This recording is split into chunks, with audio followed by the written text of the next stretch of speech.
Hey, so happy Wednesday. Today I want to talk about why homes expire. I think it's a really interesting topic. I, for a long time, worked different places where agents would call and say, "Hey, I'm an expert in homes that didn't sell the first time around." But you know what? They weren't.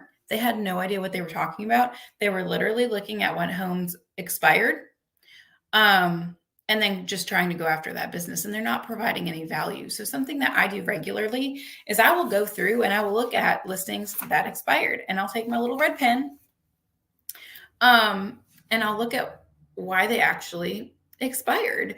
And sometimes that turns into a listing, and other times it's just a great exercise to keep me on my toes.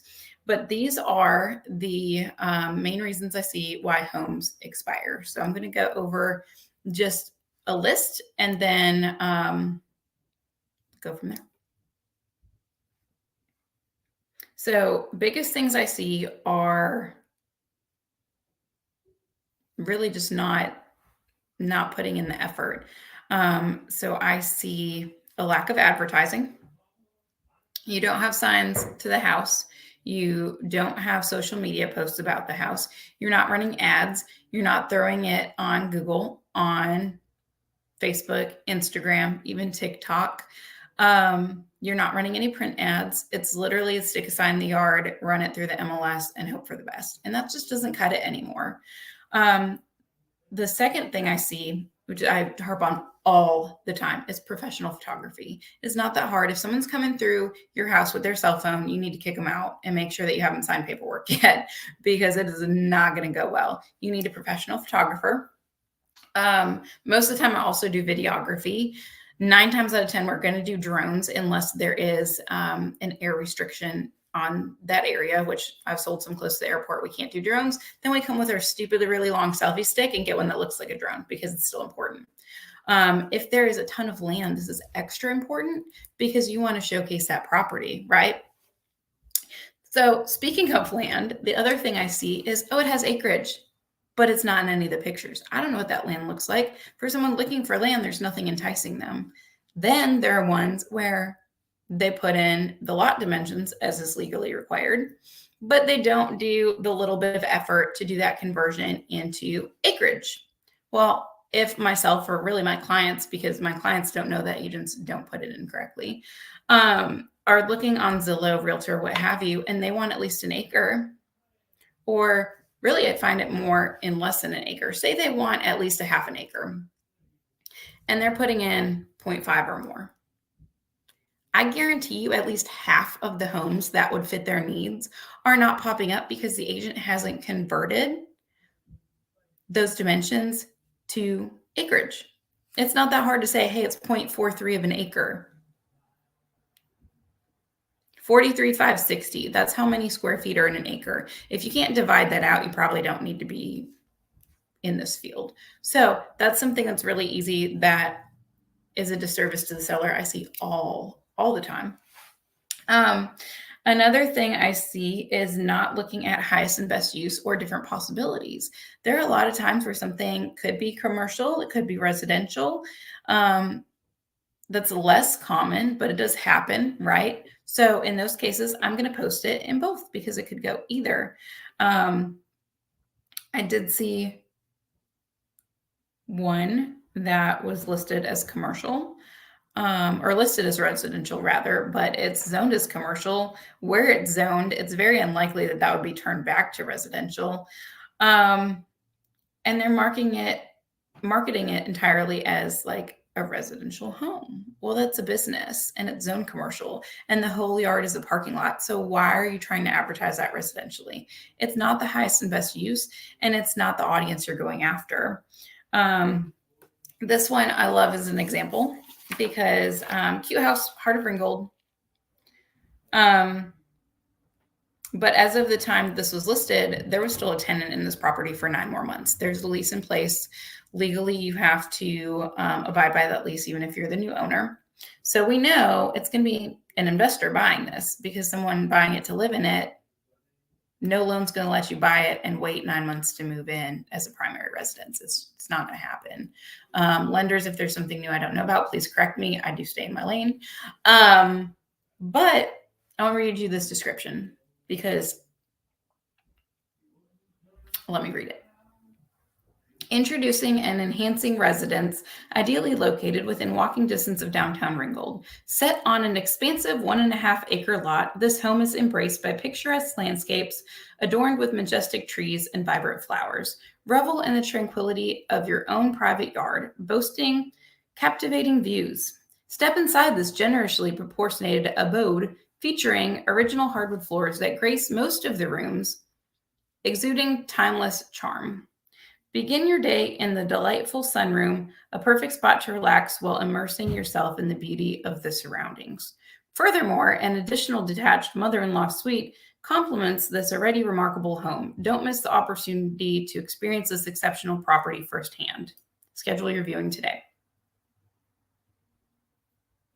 Now I'm going to go through and I'm going to pick this apart because first of all, I think if you don't know how to write a listing description and you want to use AI, I'm gonna be a little judgy about it. I do agree it's a time saver, but please, please, please edit your work and make sure that you've trained your AI system to actually spit out things that are appropriate for what you're doing. Because I'm reading a whole bunch of words that don't mean anything, right? So all I got out of this, walking distance, 1.5 acre, has trees and flowers, which you can see in the pictures if they're any good. Hardwood floors, and detached mother-in-law suite. 5 things. Great, I'm holding a pen, sorry. 5 things. That's it. And this is a pretty lengthy description. I don't know if you guys know this, but we are limited to the number of characters that we can use in a listing description. So while it has to be enticing, it also has to be concise. And this is anything but. When I'm reading this, I'm not getting anything out of it at all. I'm getting that you're trying to like add a bunch of fluff and make it sound good. But then remember, this has tenants in it for 9 months. Do you know what investors do not give a shit about? Your feelings. So why is all of this meant to evoke an emotional response when you're dealing with people who are literally like, what's the cash flow? If I put in some work, what's my ARV? What's the vacancy rate? What's the cap rate? They care about the bottom line and the numbers. So when it's in an idealistic, picturesque landscape, they don't give a fuck. Like, this is not the right audience. And this is where you have to be really careful to hire an agent who knows what they're doing, is well versed in multiple areas, and is going to really look at your property and showcase it in the best light, but also understand what the best light is. Because I'm sure this agent thought they were doing a fabulous job, and some parts of it are not bad. But it's not hitting anything that's going to be important to the actual buyer. So then that's why you don't have a buyer. They also dropped $30,000 over the course of the listing. Anytime you start high, it makes it really, really hard to recover.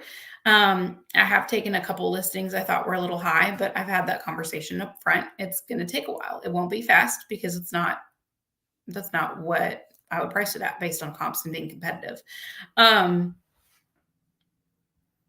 But then when I look at how this was marketed and how I can't tell what I'm looking at in these pictures, I have to go there to figure it out. No one's going to waste their time visiting every house. You need something that wows them from the pictures and from the description and from the information for them to step foot in it. So I don't even know that they need to reduce 30,000.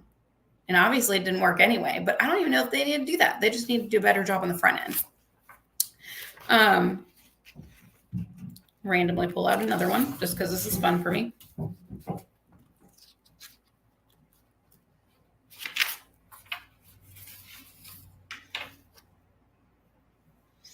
So there's one that is a converted duplex.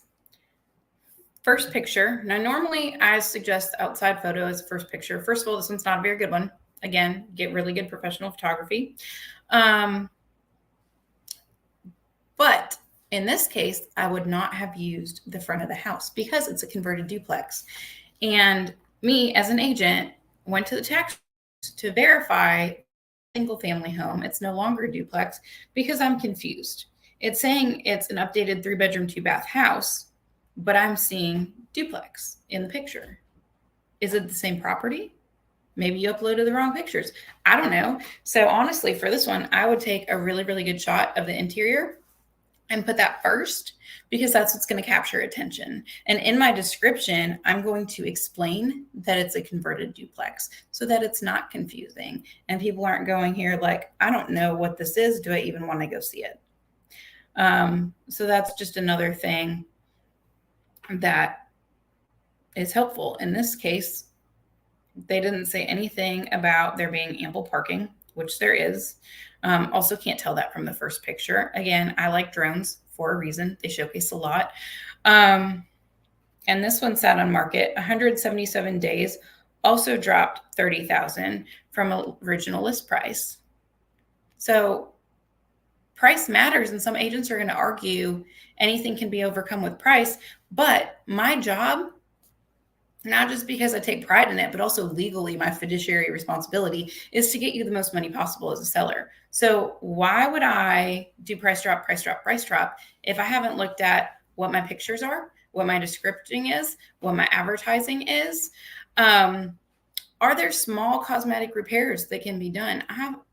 I've had past listings where I walk up, looks kind of like crap, honestly. And it's small things. It's, if you're not used to looking at houses all day, it's going to look worse than it is. A retaining wall with peeling paint is going to send people packing. Some people might not even go in the house because they're assuming if that's your curb appeal, what else have you not kept up with? You paint that wall, $10,000 more because it looks well maintained. It makes a difference. And I think a lot of the times people just don't take the time to come in and to say the things that are a little bit harsh that need to be said. If you have boxes, understandable, put them in your garage. I don't need to see piles of laundry on your bed that's unmade in a listing photo. It's not okay. Me as an agent, if they didn't prepare that before I got there, guess what? Bed, I'm sweeping the floors. I'm dusting your TV stand because impression matters. So if I'm pretty sure most of you, I mean, I feel like I know my audience now. Hopefully I'm reaching more people and I'm wrong.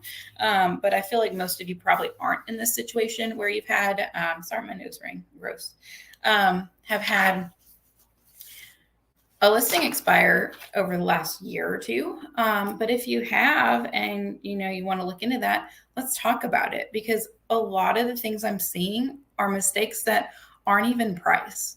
It's literally the agent not knowing what they're doing, and we can do better. If you guys have any questions on this, let me know. I know I'm probably a little bit more harsh on this video than normal, but that's how we get things done, right? So I appreciate you guys listening to me. I'll see you next Wednesday, and I hope you have a fabulous day.